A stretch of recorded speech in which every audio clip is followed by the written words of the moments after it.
Okay, so we're live here. We were going to do a stream, but due to technical difficulties and a lack of dry run, we're going to just film this like a live discussion here.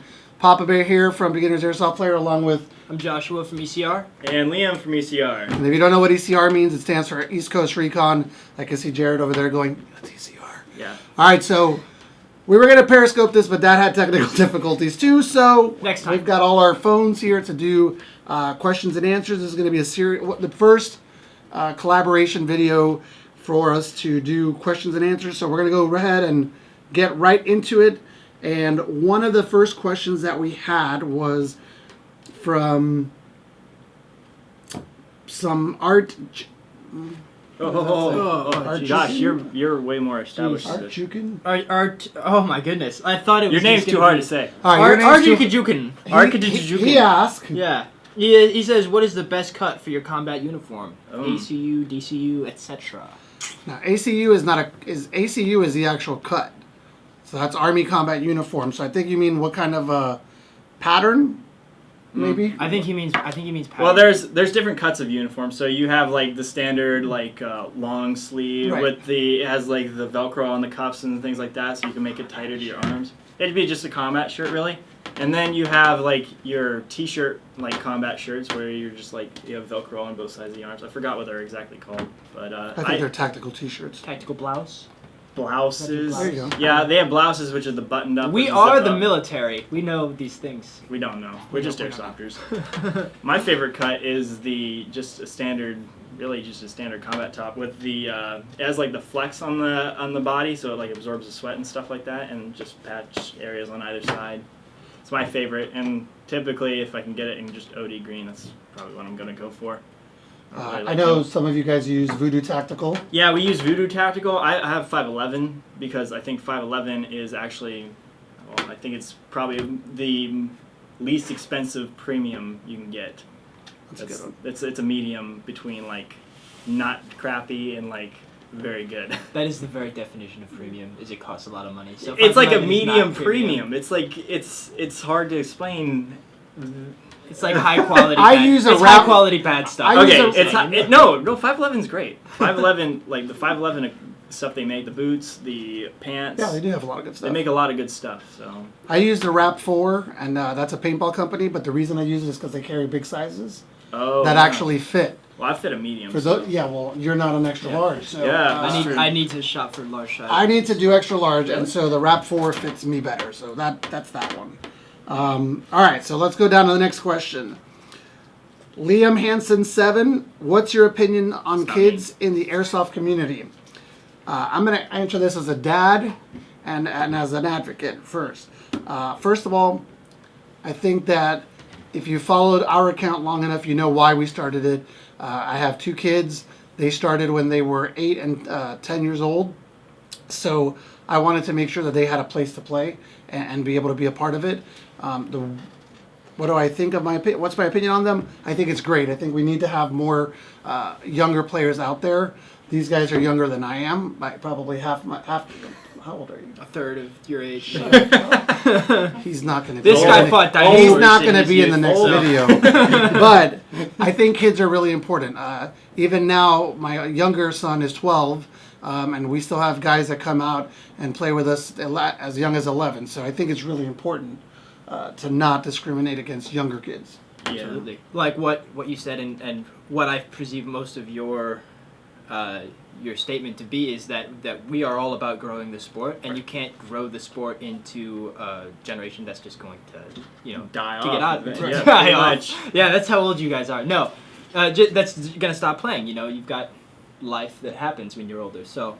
Well, especially with like you have like an intermediate audience too, so Sure. you have mil simmers and things like that. But as a beginner airsoft, I guess you could say, Like them on Instagram. Yeah. So with that kind of environment of beginner airsoft, that kind of stuff might be like, I guess you could say, intimidating. And Sure, so it's important sure. to bring in new people and introduce them to those kind of cultures so they can have a feel for what they might like to play, or introduce them to more people who can help them grow their experience in the sport. Absolutely. So having new people, and especially how I feel about them, I think it's a great idea. You just need to be taught how to enjoy the sport to what suits them. Yeah, and they also need to not be brought up around people. Yeah, like people who just that don't wear that are just like, negative. That like, are well. Well, people who like don't do safety, like don't Right. teach safety, that's terrible. You shouldn't have young airsofters doing anything with that. You should have them being with mature people who can teach them, don't point your guns at people when you have BBs in them. Wear your proper eye protection.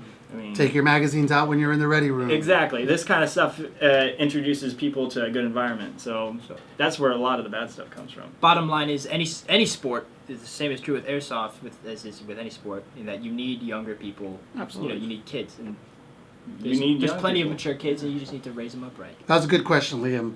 All right, so next question is going to be from Cody Horrigan, 13, 1911 or M9? 1911. 357 Magnum, definitely preferred. That's not even in the That's not in the spectrum. question. We'll try that again. No, really, 1911 or M9? What would you say for airsoft? It really, I mean, I go at 19.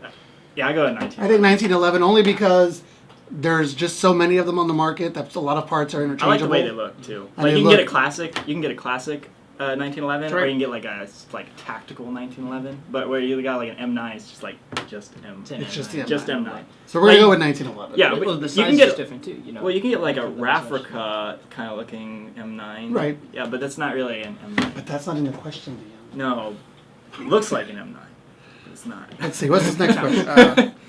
RuneDog214 asks, what airsoft guns do you use?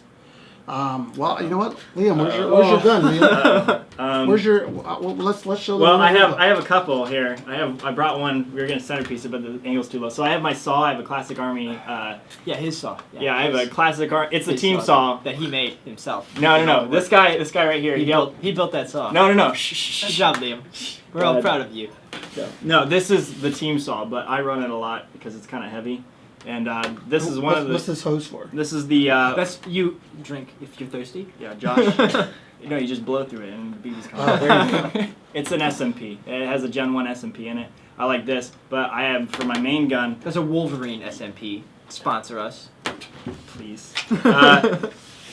I have a Tippmann M4 carbine, Mark 18 Block 2. So I like that. It's short. It's fulfills the duties that most CQB guns should do, as well as field guns, and that's what I prefer. And I like the Tippmann because of the recoil and the analog system. I got into airsoft because I played paintball beforehand, and it Gotcha. just got too expensive. So he converted. I changed my colors, switch sides. I know my primary right now that I'm running is the Echo One SR16, and just stock as it comes out of the box. I added a couple of accessories to it. I've got the long version, the long barrel one, and I run it with 11.1, and that's all I need on the field. And my sidearm is a HK USP CO2, cheap, ready to shoot. It works. It works. I don't do sidearms. I know, because you got both your arms on that gun. Yeah, well, yeah. Jeez, right? I don't even Right? have the sling for it. I use more guns than I can name in one video, but primarily I use an M4, which has been custom built component-wise. There are no two What did components it from start the its same life out manufacturer. at? You can't even say that because there's only like two pieces from that original gun. But inside, running the thing is a Wolverine Inferno, a premium edition Inferno. Again, Wolverine Airsoft. Please sponsor us. We love you guys. I love you guys. Send me a bolt, please. You're such a fanboy. Yes. And then a secondary weapon, if you could say that's a secondary because I don't run it a whole lot, is a Magpul Masada SPR variant. Just carry that on your back. Yeah, no, break my back if I do that. Yeah, no, that's just a long range weapon whenever the the HP8 SMP M4 doesn't really cut it for range.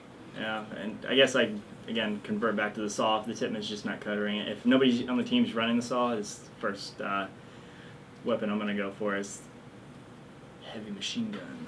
All right, good question. So next question comes from Mason WV99. How long did it take you to get sponsored? And then the second part was how much dedication did it take? So I'm going to assume this one's for us. Yeah, okay. well, we're not sponsored. So Eventually. you take That's it. all right. It took a long time. It really did. It was a lot of work, and as far as dedication, it was constant. Instead of knocking on doors and asking for sponsorship, I actually went out and would email companies. I would talk to the local reps and just tell them, we want to promote your product. And that's actually another question that somebody asks is, how do you get sponsorship? And that question comes up all the time. just hard work and making sure that you promote and give the company something back. So like these guys, they both use Wolverines in their guns, and they're going to promote that. They're going to say, you know, I believe in the Wolverine. With me, I've been using Echo 1 for 2.5 years. I love the Echo 1 guns. So somebody says, what's a good mid-level gun to use? I tell them right away, go for Echo 1. So now it just takes time. It just takes a lot of time and making sure you're talking to the right people. So it's not something that happens right away. Everybody wants something for free, and it's not even about that. I got this hat for free. It was sent to me from a buddy in California for Team Hero and the Brimmet on there as well. But that just happens sometimes. But it does take a lot of hard work. So good question. He has more than just that. Yeah, and Yeah. That's not all he has to show for his hard work. Is I mean, just a hat. there's- yeah, and you could even look at doing like local fields and have Yep. them sponsor you. That's always most people are looked at. That's an important thing. Growing your local community as well is a huge portion of getting sponsored as well. Nobody's gonna want to sponsor you if you don't do anything. Yep. Definitely the biggest fish. In Both of our teams have been out at Combat Zone, so we'll give them a plug. Yeah. Combat Zone, Merritt Island. Combat Go Zone play. in Merritt Island, cleaning out land, promoting events there, making sure that people know that they're going from paintball, and now they also have airsoft. So you get in, talk to the owners. You guys have done videos over there, review Yeah, videos for them. We're Working on reviewing. We're Yeah. doing Tipman M4 review. Is that So- out yet? That- That's not even out yet. I don't Yeah. think. That's Ooh, that's ooh, that's what you need to do. Okay, so